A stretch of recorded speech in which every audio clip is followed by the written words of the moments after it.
मान्यवर जाकिर नाइक जी को नमस्कार। मैं लालचंद आर्य, नयाबास आर्य समाज मंदिर से। सबसे पहले मान्यवर रोशन लाल जी से एक सवाल करना चाहता हूँ। स्वामी दयानंद सरस्वती ने जो अपनी जीवनी में लिखे सत्तार प्रकाश में, उसमें श्री कृष्ण जी को योगी राज श्री कृष्ण का है, जबकि कि उनकी कोई बीवियां नहीं थी, एक के अलावा। उनका नाम था रुक्मणी और उनसे ही बच्चा पैदा हुआ था पदुम। इन्होंने एक इल्जाम लगाया आर्य जाति पे कि श्री कृष्ण जी की 11,000 पत्नियां थी। कृपया आप समाधान करें और इसका जवाब आप पूर्ण लें इनसे कि इन्होंने जो इल्जाम लगाया है क्या वो सही है या गलत है। जवाब के लिए इंशाल्लाह मैं हाजिर हूँ। इधर सवाल मुझसे पूछा जाएगा इंशाल्लाह। शंकराचार्य अगर चाहते मैं जवाब के बाद इजाफा करना चाहते मैं उन्हें दे दूंगा इंशाल्लाह। मैं भी तालिब इल्म हूँ अल्हम्दुलिल्लाह, सिर्फ कुरान का नहीं, वेद का भी, महाभारत, रामायण इंशाल्लाह। पहले आपका सवाल दूंगा इंशाल्लाह और बाकी जो शंकराचार्य ने कहा उसका भी जवाब दूंगा। भाई साहब ने कहा कि जो मैंने इल्ज़ाम लगाया कृष्ण के 16,000 से ज़्यादा बीवी थी, वो इल्ज़ाम ने वो आपके महाभारत में लिखा हुआ है।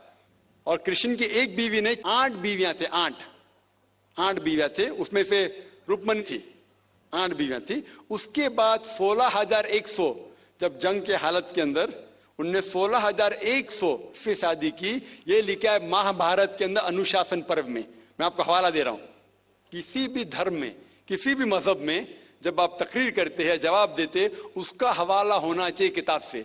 मैं कहता हूं या कोई स्वामी कहते या शंकराचार्य कहते, उसकी वैल्यू 0 है। मैं कुछ कहता हूं इस्लाम में, उसकी वैल्यू 0 है। मैं हवाला दूंगा कुरान और सही हदीस का। तो मेरी तकरीर में जितनी भी मैंने बात इस्लाम के मुतालिक की, उसका हवाला दी। चैप्टर नंबर सूरह माइदा चैप्टर नंबर 5 वर्स नंबर 1, या सही बुखारी वॉल्यूम नंबर 4 हदीस 46। तो ये जो हवाला मैं दे रहा हूं, ये महाभारत में लिखा हुआ है अनुशासन पर्व में कि श्री कृष्ण ने 16,100 एक साथ में, 8 पहले थे, तो वो 8 को जुड़ के कुल मिला के होते हैं 16,108।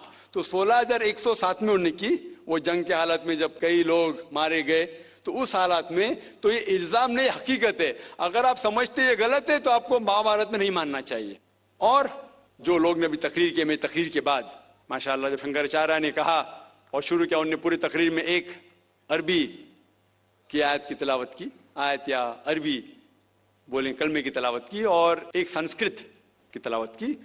और कई लोग ने जब उन्हें कहा ला इलाहा इल्लल्लाह मुहम्मद रसूलुल्लाह, जब उन्होंने कहा कलमे शहादत ला इलाहा इल्लल्लाह मुहम्मद रसूलुल्लाह, बहुत लोग ने ये समझा होगा कि जो कह रहे हैं शंकराचार्य वो मुसलमानों को बहलाने के लिए कह रहे होंगे। उनकी क्या नियत थी अल्लाह वाला, मैं नहीं जानता, मैं उनकी नियत के ऊपर शक नहीं कर सकता हूं। लेकिन क्योंकि मैं तालिब इल्म हूं इस्लाम और दिगर मज़ाहिब का, मेरे दिमाग में फौरन जो वो कह रहे थे कि ये एक कलमा वेद का निचोड़ है, पुराना का निचोड़ है, जो वो कह रहे थे, फौरन मेरे दिमाग में वो श्लोका याद आने लगे। और शंकराचार्य बिल्कुल सही कह रहे थे। उनकी नीयत क्या थी अल्लाह आलम, लेकिन वो बिल्कुल सही कह रहे थे कि अगर आप हिंदू मजहब की किताब पढ़ेंगे, उन्हें सही कहा कि हिंदू मजहब, ये नाम जो हिंदू है ये ब्रिटिशर्स ने दिया है, अंग्रेज लोग ने दिया। ये हिंदू लफ्ज जो है अंग्रेजों ने दिया है, सही नाम होना चाहिए वेदांती से सनातन धर्म। ये हिंदू जो नाम है ये हिंदुइज्म अंग्रेजों ने दिया। हिंदू नाम सबसे पहले पर्शियन लोग ने जब आए थे हिमालय के जरिए, और जो अरब लोग आए थे हिंदुस्तान में, उन्होंने नाम हिंदू दिया। और आप इंसाइक्लोपीडिया ब्रिटानिका में पढ़ेंगे वॉल्यूम नंबर 20 रेफरेंस नंबर 581, उसमें कहा गया है कि Hinduism is a group of beliefs for people living in India. तो हिंदुइज्म जो लफ्ज है ये अंग्रेजों ने दिया है, सही लफ्ज होना चाहिए सनातन धर्म। और बिल्कुल सही है कि सबसे ऊंची किताब हिंदुइज्म में वेद और उपनिषद पुराना। अगर आप पढ़ेंगे छंदोग्य उपनिषद अध्याय 6 सेक्शन नंबर 2 श्लोका नंबर 1, उसमें लिखा गया है एकम एविदित्यम, भगवान एक ही है, दूसरा नहीं है। श्वेताश्वतर उपनिषद में लिखा हुआ है अध्याय 6 श्लोका नंबर 9 में, नाचस्य कशिज जनिता न चदीपा, ये संस्कृत कोटेशन है। इसके मानी होते कि उस भगवान का कोई रब नहीं है, ना कोई वालिदैन है, उसका ना कोई पालने वाला है, ना वालिद है ना वालदा है। आगे आप पढ़ेंगे लिखा हुआ है श्वेताश्वतर उपनिषद में अध्याय 4 श्लोका नंबर 19 में, न तस्य प्रतिमा अस्थि, उसके जैसा कोई भी नहीं है। और सारे किताबों में से जो सबसे ऊपर किताब है, जिस तरह शंकराचार्य ने कहा, वो है वेद। और 4 वेद है, ऋग्वेद, यजुर्वेद, सामवेद और अथर्ववेद।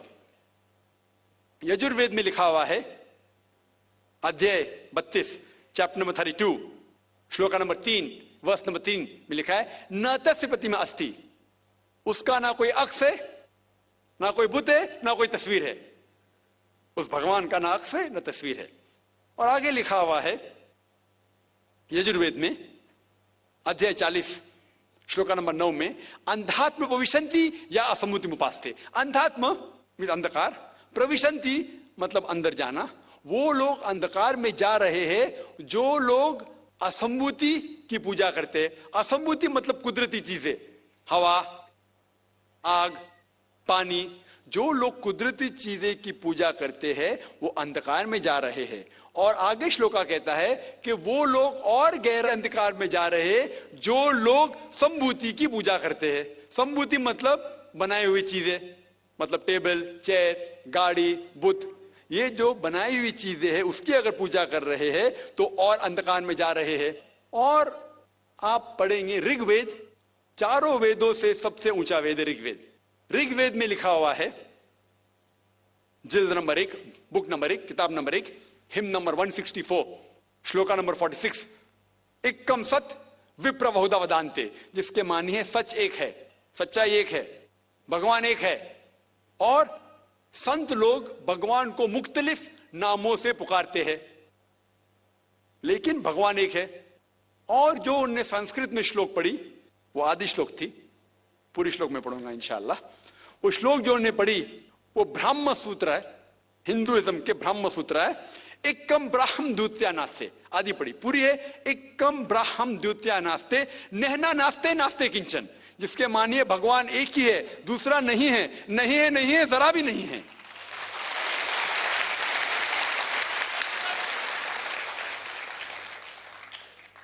ये पूरा ब्रह्म सूत्र है।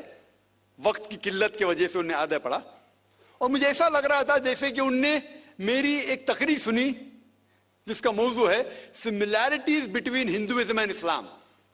हिंदुइज्म और इस्लाम में यकसानियत। ये हो गया पहले पाठ कलमा का, ला इलाहा इल्लल्लाह, ना कोई माबूद है अल्लाह के सिवा। अब दूसरे पाठ है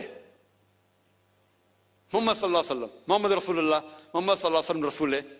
और अगर आप पढ़ेंगे, इसके ऊपर एक तकरीर में दी है, सिर्फ मोहम्मद सल्लल्लाहु अलैहि वसल्लम के बारे में जिक्र दीगर मज़ाहिब की किताबों में, खुसूसन हिंदुइज्म के। और अगर आप पढ़ेंगे पुराना का जिक्र किया उन्होंने, भविष्य पुराना में पर्व 3, खंड 3, अध्याय 3, श्लोका 5 to 8, उसमें लिखा हुआ है कि एक मलेच्छा आएगा। मलेच्छा मतलब फॉरेनर, बाहर का कोई शख्स आएगा, उसका नाम होगा मोहम्मद। वो अपने साथियों के साथ आएगा, जिसका मतलब साहबियों के साथ, और वो लोग को सही दिशा दिखाएगा और राजा भोज उनको इज्जत देंगे। आगे पढ़ेंगे आप भविष्य पुराना पर्व 3, खंड 3, अध्याय 3, श्लोका 10 से लेके 27 तक। उसमें लिखा हुआ है कि ये शख्स आर्य धर्म को फैलाएगा, सच्चा धर्म को फैलाएगा। और इस शख्स के मानने वाले दाढ़ी उगाएंगे, सिर पे शेंडी नहीं रखेंगे, लोग को नमाज के लिए बुलाएंगे, एक इनकिलाब दुनिया में लेके आएंगे, गोश्त खाएंगे लेकिन सुअर का गोश्त नहीं खाएंगे, और ये सच्चाई फैलाएंगे। उनका नाम है मुसलमान। ऐसे कई मोहम्मद सल्लल्लाहु अलैहि वसल्लम का जिक्र भविष्य पुराना में है, ऋग्वेद में है, सामवेद में है, अथर्ववेद में है, और खुसूसन अगर आप पढ़ेंगे पुराना में भी है, जिसका नाम है कल की पुराना। और कल की पुराना अगर आप पढ़ेंगे अध्याय 2, chapter number 2, verse number 4, 5, 7, 11 and 15, जिसका भागवत पुराना में भी जिक्र है, volume number 2, verse number 18 to 25, 18 से 25 तक, जिसमें कल की पुराना का जिक्र है। कल युग में एक शख्स आएंगे जिसका नाम है कल की। उनके वालिदा का नाम है सुमति और वालिद का नाम है विष्णु यास। सुमति के मानिए अमन, अमन करने वाली। और हम जानते हैं कि हमारे पैगंबर, आखिरी पैगंबर सल्लल्लाहु अलैहि वसल्लम के वालिदा का नाम था आमिना, जिसका मतलब है अमन फैलाने वाले। और विष्णु यास मतलब भगवान की इबादत करने वाला, और हम जानते हैं मोहम्मद सल्लल्लाहु अलैहि वसल्लम के वालिद का नाम अब्दुल्ला था। इस तरीके से मोहम्मद सल्लल्लाहु अलैहि वसल्लम के आने का जिक्र कल की पुराना में है और भागवत पुराना में भी है। तो इस बुनियाद पर ये पूरी तकरीर कर सकता हूं मैं 2 घंटे के लिए, 4 घंटे के लिए, सिर्फ मोहम्मद सल्लल्लाहु अलैहि वसल्लम का जिक्र हिंदू मजाहिब की किताबों में। अभी वक्त नहीं है, लेकिन ये दोनों जोड़ के जो शंकराचार्य ने बिल्कुल सही कहा, ला इलाहा इल्लल्लाह मोहम्मद रसूलुल्लाह के निचोड़े का ना कोई माबूद है अल्लाह के सिवा, और मोहम्मद सल्लल्लाहु अलैहि वसल्लम के पैगंबर है। लेकिन आखिरी में हमारे मोहतरम शुएब साहब ने कहा कि अल्लाह उन्हें हिदायत दे, और मैं भी अल्लाह ताला से दरखास्त करता हूं कि अल्लाह उन्हें हिदायत दे। ना ही सर कटाने की इस्लाम के लिए, इस्लाम के ऊपर अमल करने के। हो सकता है कि काफी चीज पर अमल करते होंगे, लेकिन मुकम्मल जिस तरीके से कहा गया है उनके वेद के अंदर कल की पुराना में, एक शख्स आएंगे जो आपको सीधी रास्ता दिखाएंगे। वो जिक्र है कल की के बारे में, जो जिक्र है मोहम्मद सल्लल्लाहु अलैहि वसल्लम के बारे में, और उन्हें इस्लाम की किताबें पढ़ी अल्हम्दुलिल्लाह सुम्मा अल्हम्दुलिल्लाह। और इंशाअल्लाह मैं भी दुआ करता हूं कि अल्लाह ताला शंकराचार्य को हिदायत दे। तो जो भी सवाल का जवाब है अल्हम्दुलिल्लाह किताबों के हवाले से होना चाहिए, वो सही जवाब है।